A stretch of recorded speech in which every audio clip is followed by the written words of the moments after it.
주의 하루 묵상. 오늘은 에베소서 5장 21절에서부터 28절까지의 말씀입니다. 이제 오늘부터 해서 그리스도를 경외함으로 이 피차 복종하는 이 부분에 대해서 함께 나누게 될 텐데요. 22절부터 24절까지는 이제 아내들에게 해주는 말이에요. 아내들이여 자기 남편에게 복종하기를 주께 하듯 하라. 아내들에게 지금 명령하죠. 남편에게 복종하라. 아내들에게 지금 이제 사도 바울이 말해주고 있는 거예요. 왜 그러냐면 이는 남편이 아내의 머리됨이 그리스도께 교회의 머리됨과 같음이니 그가 바로 몸의 구주시니라. 예, 교회의 머리는 예수 그리스도죠. 그래서 예수 그리스도는 교회의 주가 되세요.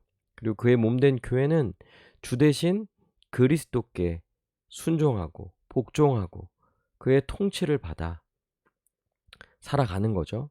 이처럼 그런데 남편이 아내의 머리가 된다는 거예요. 이것은 하나님이 정하신 질서죠. 하나님이 남편을 아내의 머리로 삼아 주셨어요.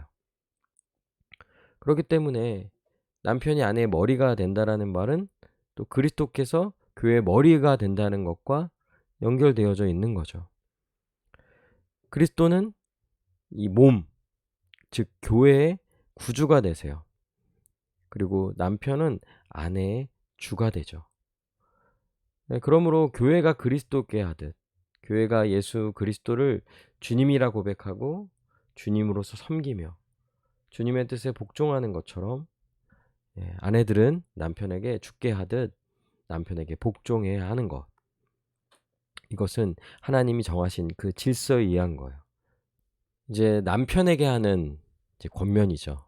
25절부터는 남편들에게 명령합니다. 남편들아 아내 사랑하기를 그리스도께서 교회를 사랑하시고 그 교회를 위하여 자신을 주심같이 하라. 아내에게는 남편에게 복종할 것에 대해서 말한다면 이제 남편들에게는 아내를 사랑하라는 거예요. 그런데 여러분 그냥 사랑이 아니죠. 그리스도께서 교회를 사랑하시고 그 교회를 위하여 자신을 주심같이 하라. 그러니까 남편이 아내를 사랑하는 것은요. 그 사랑하는 모습을 예수님께로부터 보고 배우는 거예요. 그리고 아내를 어떻게 사랑해야지? 라고 한다면은 그리스도께서 교회에게 하신 교회를 사랑하시고 교회를 위하여 자신을 내어주심. 여러분 십자가에 죽기까지 자신을 주셨죠. 그렇게 그리스도는 교회를 사랑하셨어요. 그러니까 남편들이 이 아내를 사랑하는 그 사랑의 모습은 그리스도가 교회를 사랑하는 것처럼 사랑하는 거죠. 이는 곧 물로 씻어 말씀으로 깨끗하게 하사 거룩하게 하시고 자기 앞에 영광스러운 교회로 세우사 티나 주름 잡힌 것이나 이런 것들이 없이 거룩하고 흠이 없게 하려 하심이라. 이런 표현들을 보면 그리스도께서 자기를 내어주신 것은 그 교회로 영광스럽게 하기 위함이라는 거예요. 교회를 영광스러운 존재로 만들어주기 위하여서. 어떻게 합니까? 그리스도가 자기를 내어주죠. 십자가에서 죽으심으로 교회가 그 모든 죄사함을 얻고요. 깨끗함을 입죠. 이제 거룩한 존재가 되는 거예요. 그리고 영광스러운 존재로 변화되는 거죠. 거룩하고 흠이 없게 하려 하심이라. 그래서 남편들은 아내를 영광스러운 존재가 되도록 여러분 그 아내가 어떨 때 가장 영광 받을까요? 남편으로부터 그리스도가 교회를 사랑하는 것처럼 그 사랑을 받을 때 아내는 영광스러워지는 거죠.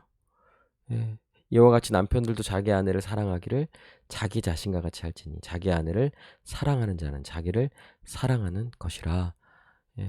남편들도 자기 아내를 사랑하기를 자신과 같이 할지니 그리스도가 교회를 사랑한 것처럼 사랑하는 것뿐만 아니라 자기를 내어주잖아요.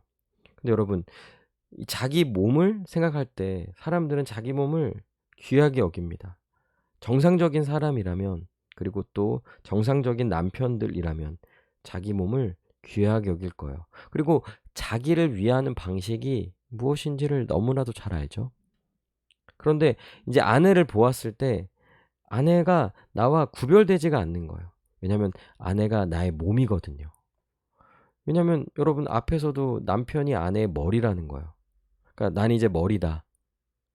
그래서 머리니까. 그러면 아내가 몸이라는 거잖아요. 그러면 그 몸을 어떻게 대해야 돼요? 자기 몸처럼. 그러니까 자기에게 하듯 자기 몸을 대하듯 그 아내를 사랑하는 거예요.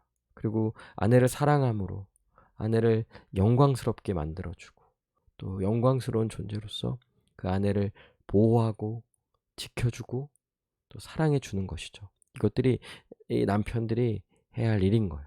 타락한 인간관계 회복이죠. 지금 이야기를 들었을 때 '야 이걸 이렇게 살 수 있을까?' 이렇게 생각한다면 여전히 그거를 인간적인 개념으로 또 세상적인 방식으로 이해하는 거예요. 맞아요. 어떤 여자가 자기의 남편에게 이렇게 복종하다 이런 표현들 그리고 남편이 아내를 위해 자기 자신을 완전히 내어 주고 죽기까지 사랑하다. 이런 거 이런 건 그저 영화에서나 혹은 그냥 로망 같은 거죠. 현실적이지 않는. 그러나 뭐 원하긴 하더라도 현실적으로 이루어지기 어렵다라고 생각할 것 같은데 원래 사람은 원래 부부는 이런 모습이었어요. 타락하기 전에 아담과 여자의 모습은 이랬죠. 처음에 여자를 보았을 때 이는 내 뼈 중에 뼈요 살 중에 살이라. 그 여자를 보는 것이 곧 자기 자신을 보는 거였어요. 자기의 몸으로부터 나온 그 여자를 보면서 그 여자를 볼 때 자기와 분리시켜서 이해하는 것이 아니라 자기 몸으로서 하나로서 이렇게 인식했다는 거죠. 그런데 죄가 들어온 이후에는 어떻게 말합니까? 여자를 그라고 말하면서 자기와 분리시켜요. 자기 몸으로 받아들이지 않는 거죠. 이게 이제 아담의 범죄로 관계가 깨어진 모습이었죠. 그런데 예수 그리스도 안에서 회복된 거예요. 예수 그리스도 안에서 한 몸이 된 거예요. 그러니까 에베소서에서 말하는 이 하나됨은요. 그냥 우리 좀 잘 지내보자, 친하게 지내자라고 말하면서 세상이 말하는 그 정도의 어떤 인간관계의 모습을 말하는 게 아니라 정말 초월적인 관계의 모습인 거예요.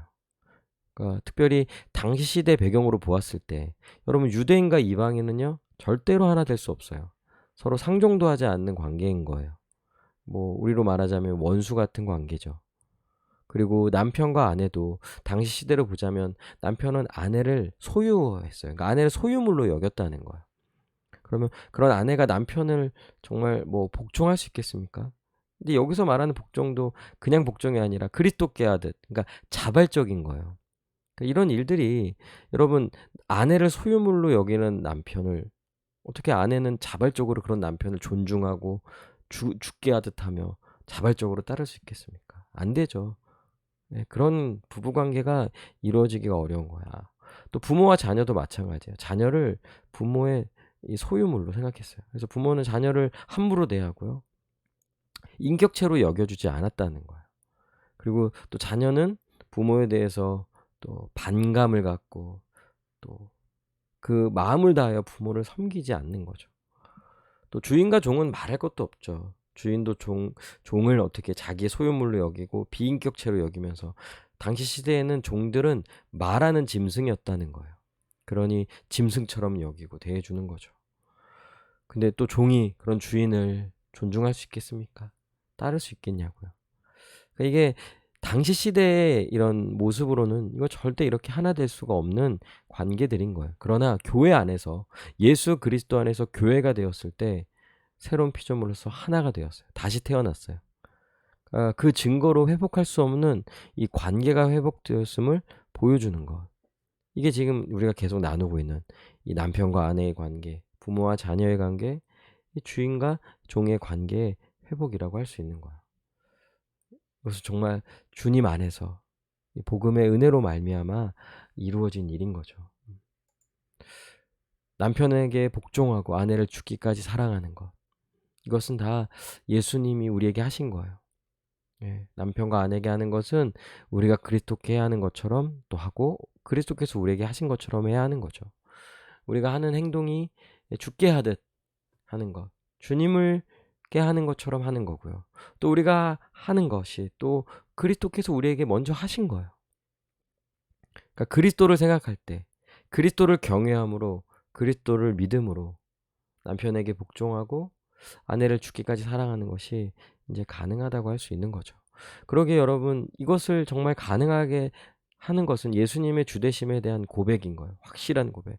예수님을 주님으로 고백하고 또 그분이 우리에게 베풀어 주신 그 사랑에 대한 확신이 있어야 하고요. 그리고 예수님 안에서 한 몸이 되었다라는 믿음. 이런 것이 있을 때만 이런 부부관계 회복, 남편에게 복종하고 아내를 죽기까지 사랑하는 것이 가능한 거죠. 여러분, 아내는 그리스도처럼 사랑해주는 남편에게 복종할 거예요. 복종하지 않을 수 없죠.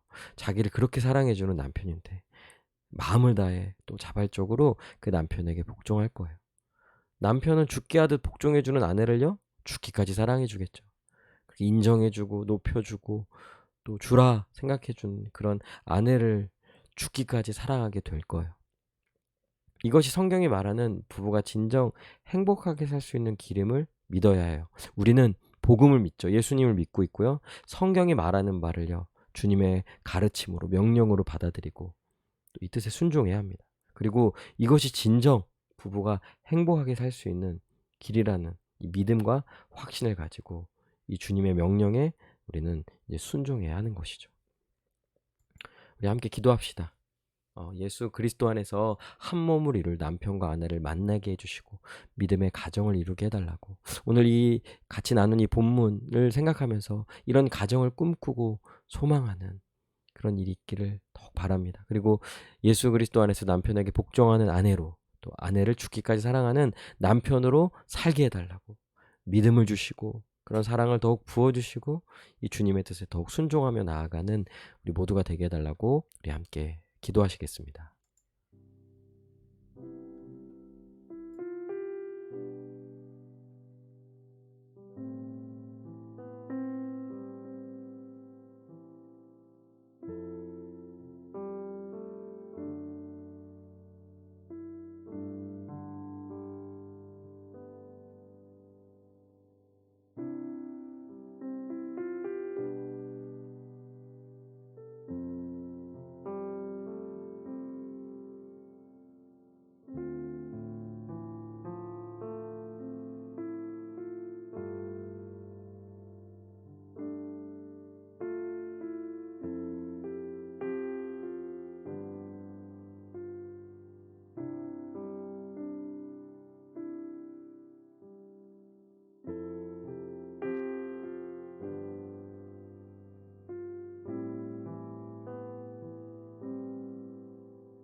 기도합니다. 주님, 이런 믿음의 가정, 또 이렇게 주님 안에서 한 몸 된 부부로서 또 이것을 이루고 살아가게 하여 주시옵소서. 또 이런 남편이 되게 하여 주시옵소서. 이런 아내가 되게 하여 주시옵소서. 주님의 뜻에 온전히 순종하며 나아가는 우리 모두가 되게 하여 주시옵소서. 감사드리며 예수님의 이름으로 기도합니다. 아멘. 오늘도 주님 안에서 승리하는 복된 하루 되시길 바랍니다.